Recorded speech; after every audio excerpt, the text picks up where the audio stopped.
அனைவருக்கும் வணக்கம். உணவில்லாமல் வாழும் கலை யோக முறை. மனிதன் தனக்குத்தானே ஆற்றலை தயாரித்து கொள்ள முடியும் என்பதை அடிப்படையை வைத்துக் கொண்டு எழுதப்பட்டதான் இந்த உணவில்லாமல் வாழும் கலை யோக முறை என்பது பரிணாம அறிவியலுடைய தொடக்கம்.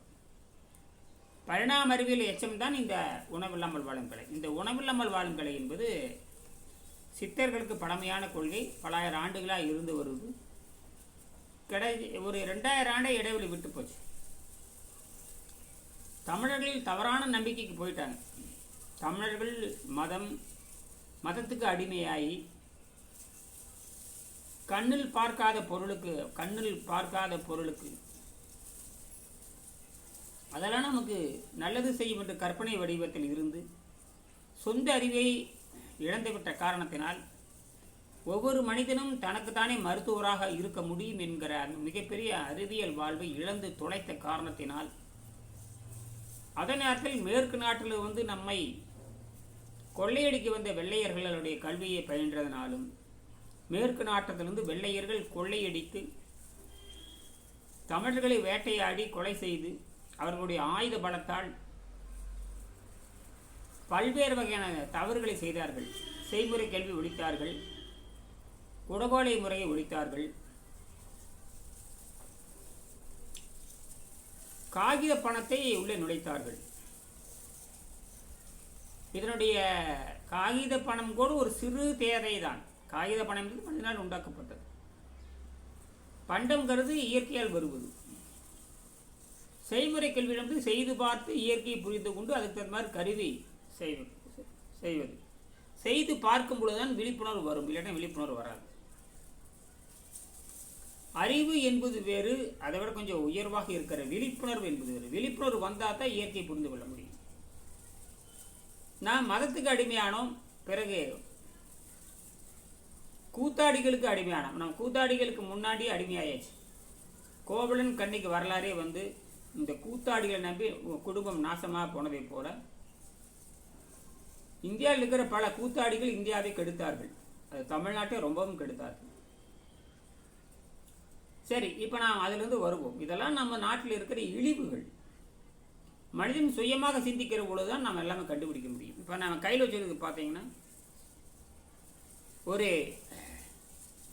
China தயாரிப்பான டீரோசெல் battery. இதுக்கு பார்த்தீங்கன்னா இதனுடைய கொள்ளளவு இப்போ நான் 5 நாளாக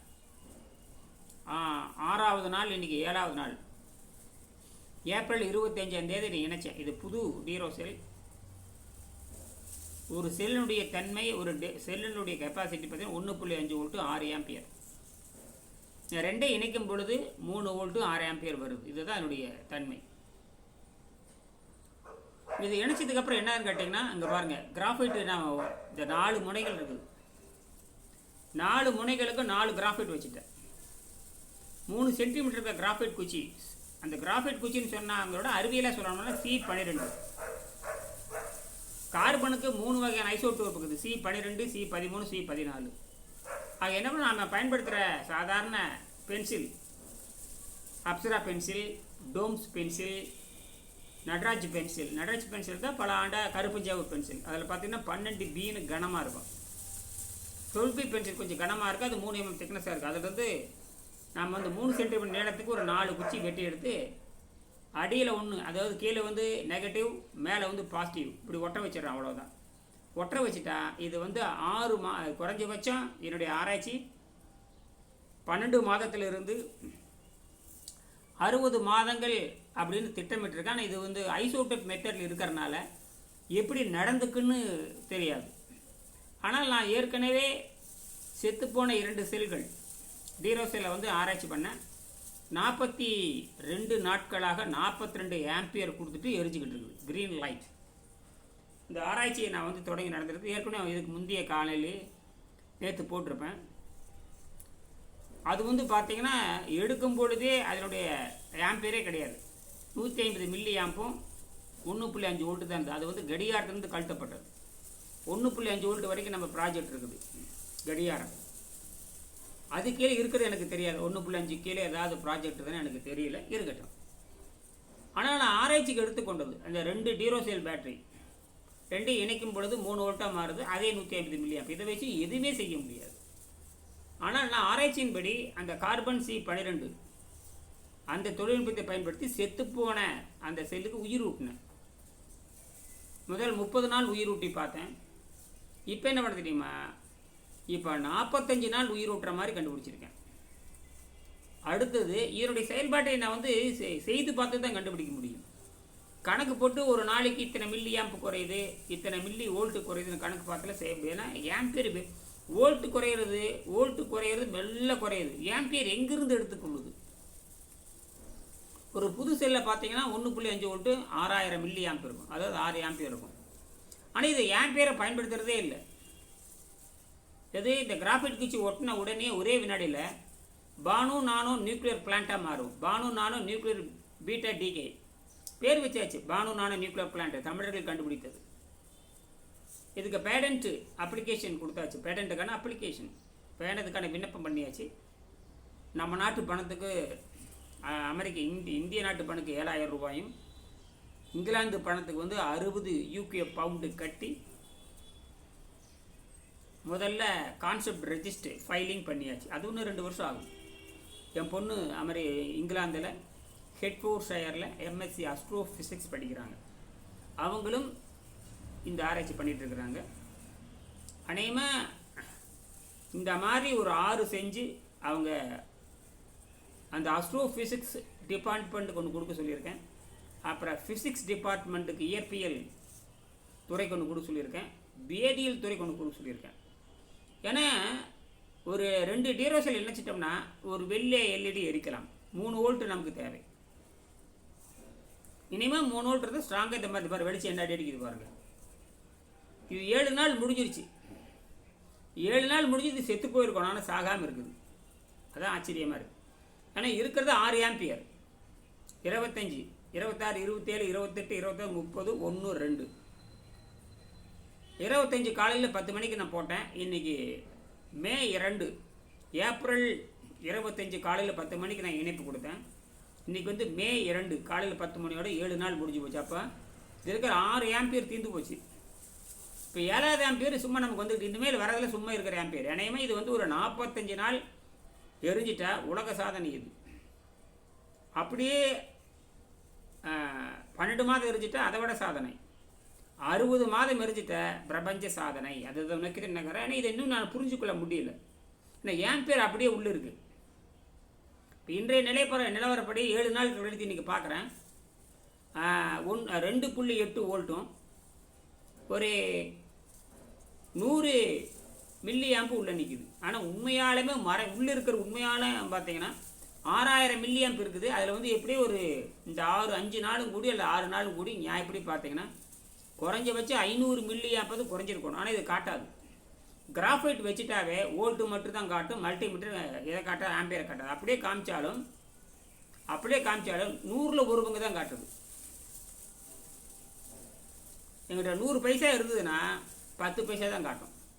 இப்போ எனக்கு 6000 மில்லி ஆம்ப் இருக்குது இல்லையா, எவ்வளோ காட்டுன்னு கேட்டிங்கன்னா 150 மில்லி தாங்க. 150 மில்லி தான். 6000 எங்கே 150 எங்கே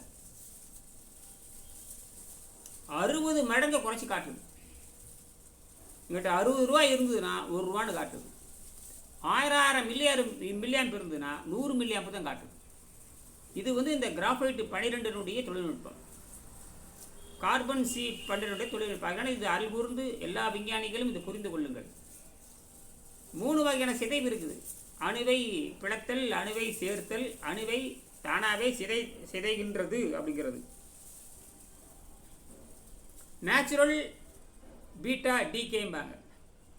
அதெல்லாம் ஆர்டிஃபிஷியலாக பண்ணுறது. அணுவை பிளக்கிறது ஆர்டிஃபிஷியல், அணுவை சேர்த்தல் ஆர்டிஃபிஷியல். அதெல்லாம் பயங்கர ஆபத்து. பொருள் செலவு, மனுஷனுக்கு இயற்கைக்கு ஆபத்து. அதெல்லாம் ஃபெயிலியர் தான். யாராலும் ஜெயிக்க முடியாது. ஆனால் பீட்டா டிகே நம்ம கையில் இருக்குது. அதுக்கு சரியான ஊடகம் நான் கண்டுபிடிச்சி இப்போ ஒரு 3 மாதம் ஆச்சு. ஆகையினால இந்த கண்டுபிடிப்பை பதிவு செய்யணுங்கிறதுக்காக இங்கிலாந்தில் பதிவு செய்யணும். இங்கிலாந்துலேருந்து தான் நம்ம தொடங்கணும். அதனால் இங்கிலாந்தில் தான் நான் பதிவு செய்ய சொல்லியிருக்கேன். என் பொண்ணு இங்கிலாந்தில் இந்தியாவிலேருந்து அவங்க தமிழ்நாட்டிலேருந்து போயிருக்காங்க அண்டவியல் படிக்கிறதுக்காக, பேரண்டவியல் படிக்கிறதுக்காக. ஒரு 400 வருஷத்துக்கு முன்னாடி பேரண்டத்தை பற்றி எந்த அறிவும் மேற்கு நாட்டு மக்களுக்கு கிடையாது. ஆனால் நமக்கு 2000 ஆண்டுகளுக்கு முன்பாகவே பேரண்டத்தை பற்றிய அறிவு இருக்குது. எல்லாரும் பேரண்ட அறிவை பெற்றிருந்தார்கள். தமிழர்கள் வந்து மிகப்பெரிய அறிவாளிகள். எப்போ அறிவை விட்டாங்கன்னு கேட்டிங்கன்னா, ஒரு 2000 ஆண்டுகளுக்கு முன்பாக அறிவை விட்டுட்டாங்க. அவங்க மதத்துக்கு அடிமையாயிட்டாங்க. மதம், போதை, நாடகம், கூத்துக்கு அடிமையாயிட்டாங்க. மதத்துக்கு அடிமையானாங்க. மதத்திலிருந்து போதை வருகிறது. மதம் மிகப்பெரிய கொடூர போதை. எந்த காரணம் அழிவை மட்டுமே சொல்லிக் கொடுக்கும். மதம் வந்து ஆக்கத்தை சொல்லியே சொல்ல, அழிவுன்னு சொல்லியே அவனை முடிச்சு போடும். அழிகிறதுக்கு பக்கம்தான் நிற்கும். எப்போ மதம் அழிந்து போகிறதை மட்டும்தான் பக்கமாக நிற்கும். மதம் அழிவை ஊக்கப்படுத்தும்,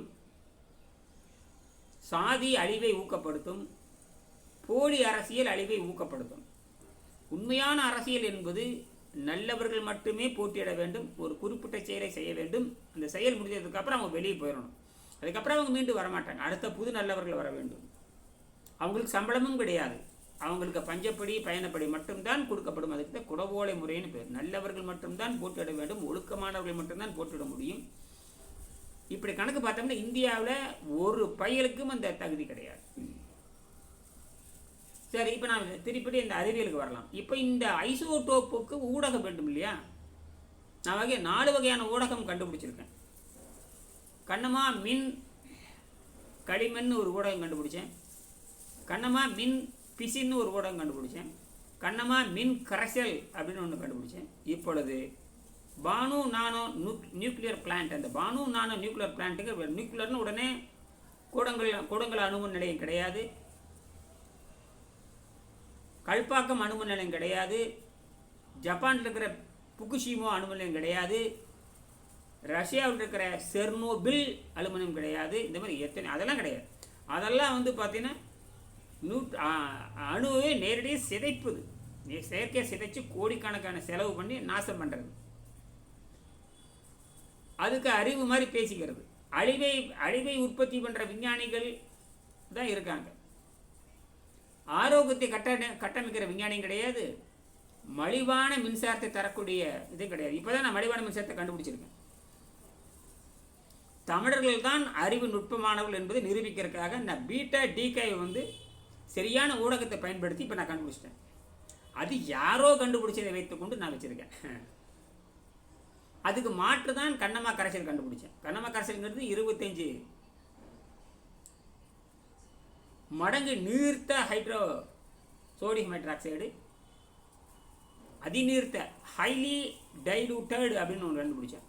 அதுக்கு ஆனோடுக்கு வந்து C12 தொழில்நுட்பம், கேத்தோடுக்கு வந்து போரோசிட்டி அலுமினியம் ராட் இப்படி வச்சுக்கொண்டு கண்ணமா சொல்யூஷன், கண்ணமா கரைசல் ஒன்று கண்டுபிடிச்சிருங்க. அது வந்து நாமளே ஒவ்வொரு வீடும் தானாக தயாரிச்சுக்கிறது. இப்போ இந்த குவாண்டம் டிகேன்னு ஒன்று புதுசாக ஒன்று கொண்டு வரேன். குவாண்டம் டிகே, குவாண்டம் என்டாங்கிள்மெண்ட் கேள்விப்பட்டிருப்பீங்க. Quantum entanglement, quantum super position, quantum coherence. அப்போ குவாண்டம் என்னமோ சொல்கிறாங்க. 4 5 இருக்குது, எனக்கு தெரியல. 4 இருக்குன்னு நினைக்கிறேன். இன்னொன்று புதுசாக நான் கொண்டு வரேன், குவாண்டம் டிகே. குவாண்டம் டிகேனா கண்ணுக்கு தெரியாமல் அது சிதைந்து கொண்டே இருப்பது. அதுதான் அந்த ஐசோடோப்பு, கார்பன் ஐசோடோப்புன்னு சொல்லக்கூடிய ஸ்டேபிளாக இருக்கக்கூடிய C12க்குள்ளே அன்ஸ்டேபிள் வந்து ஒன்று இருக்குது. அதுதான் கார்பன் 14. அந்த அன்ஸ்டேபிள் சிதைவதை கண்ணால் பார்க்க முடியும். அதுதான் மைக்ரோஸ்கோபிக் குவாண்டம் டிகே எஃபெக்ட்னு வச்சுக்கலாம். மைக்ரோஸ்கோபிக், மேக்ரோஸ்கோபிக், மேக்ரோனா கண்ணில், மைக்ரோனா கண்ணுக்கு தெரியாத சிறுசாக இருக்கிறது, மேக்ரோனா பெருசாக இருப்பா. மேக்ரோஸ்கோபிக் குவாண்டம் டிகே விசிபிள் அப்படின்னு சொல்லலாம் இல்லையா? இப்போ மேக்ரோஸ்கோபிக் குவாண்டம் அப்படி இன்னொன்று பார்த்தீங்கன்னா இது வந்து அப்ளைடு குவாண்டம் ஃபிசிக்ஸ்னு பேர். இது முதல் உலகத்தில் அப்ளைடு குவாண்டம் ஃபிசிக்ஸில் நான் மட்டும் ஒரு 50 கண்டுபிடிச்சிருக்கேன். அதில் இப்போ இந்த பீட்டா டிகே கண்டுபிடிச்சிது, அணு சிதைவை கண்டுபிடிச்சது நான் தான். கண்டுபிடிச்சி அணுவை சிதைச்சிட்டு இருக்குது. ஆனால் அதுக்கான ஊடகத்தை வைக்கணும். ஊடகத்தை வந்து கண்ணில் காட்டணும் இல்லையா? அதுக்கு தான் நான் வந்து இந்த புது டீரோசில் வச்சு ஆராய்ச்சி பண்ணிட்டு இருக்கேன். இன்னையோட 6 நாள் முடிஞ்சு 7வது நாள் போயாச்சு. 6 நாள் இது செத்து போயிருக்கணும். 6 நாள் ஏன் சாகலை? 24 மணி நேரம் இந்த லைட் எரிஞ்சுக்கிட்டே இருக்கு. சரியா லூஸ் கனெக்ஷன் கேட்டு இது பண்ணுது. 24 மணி நேரம் இது எரிஞ்சிக்கிட்டு தான் இருக்குது. 6 நாள் எரிஞ்சாவே இது செத்து போயிடும். புரியுதா?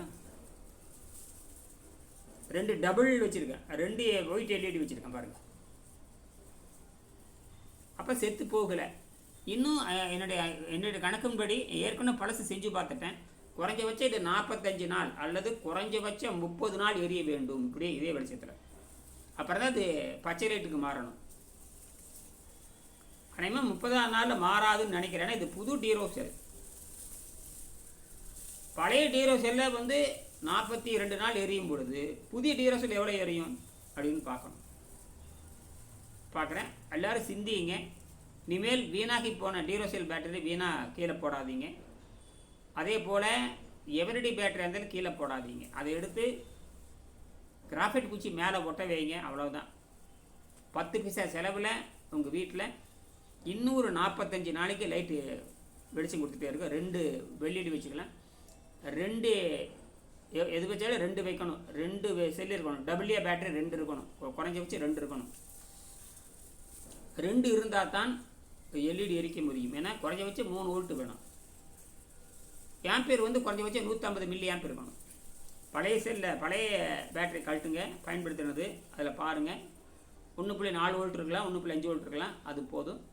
ஆம்பியர் பார்த்தீங்கன்னா ஒரு 100 மில்லி ஆம்பியர் மாதிரி இருந்ததுன்னா நீங்கள் வந்து உடனே நீங்கள் இணைப்பு கொடுத்து நீங்கள் செஞ்சு பாருங்கள். குறைஞ்சபட்சம் 45 நாள் விளக்கு எரியும். நீங்கள் வெள்ளை எரியலைன்னா அதுக்கப்புறம் பச்சை வச்சுட்டிங்கன்னா அது கொஞ்ச நாள் எரிச்சிட்ருக்கணும்.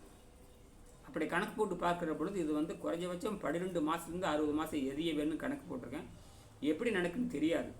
நான் இப்போ தான் முதல் முயற்சி நான் பண்ணுறேன். இந்த மாதிரி 3-4 செஞ்சிட்ருக்கிறேன். ஒவ்வொன்றும் ஒவ்வொரு தேதியில் 4 செஞ்சிட்ருக்கிறேன். 42 நாளுக்கு ஒரு போயிட்டுருக்குது. 7 நாளைக்கு இது போயிட்டுருக்குது. இப்போ 2ஆவது நாள் ஒன்று போயிட்டுருக்குது. அது வந்து பார்த்திங்கன்னா AAA பேட்டரி, அதாவது இதுக்கு வருது இல்லையா, ரிமோட் கண்ட்ரோலில் வரக்கூடிய AAA பேட்டரி சன்னமாக எடுத்துகிட்டு அது பார்த்தீங்கன்னா ஆம்பியர் ரொம்ப குறைவாக இருக்கும், வோல்ட் ஸ்ட்ராங்காக இருக்கும். அதை வச்சு இப்போ நான் ஒன்று செஞ்சுக்கிட்டு இருக்கிறேன். அது 2ஆவது நாள் போயிட்டுருக்குது. அது ஒரு நாளைக்கு 1/2 ஆம்பியர். ஒரு நாளுக்கு 1/2 ஆம்பியர்னா அதில் இருக்கிறது பார்த்தீங்கன்னா 4 ஆம்பியர் தான் இருக்குது. பெரும்பாலும் இந்த AAA பேட்டரி பார்த்தீங்கன்னா ஒரு செல்லுக்கு 1.5 வோல்ட் 2 ஆம்பியர் இருக்கும். 2 கூட்டினீங்கன்னா 2 ஆம்பியர் தான் இருக்கணும். வோல்ட்டு 3 வோல்ட் இருக்கும், 2 ஆம்பியர் தான் வரும் இணைச்சோம்னா. அப்படி பார்த்தீங்கன்னா அந்த நான் வச்சிருக்கிற இப்போ ஒரு காட்டுறேன் பாருங்க. இப்போ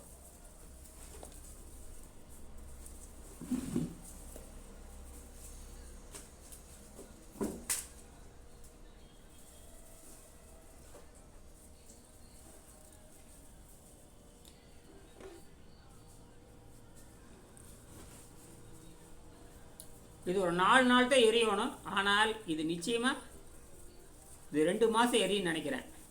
இதுவும் செத்து போனது தான். கணக்குப்படி பார்த்தா இதுவும் செத்து போயிடணும். இது 4 நாள் தான் எரியணும். இப்போ இன்றைக்கி வந்து மே மாதம் காலையில் 8 மணிக்கு, மே மாதம் காலையில் 8 மணிக்கு இது இணைப்பு கொடுத்தேன்.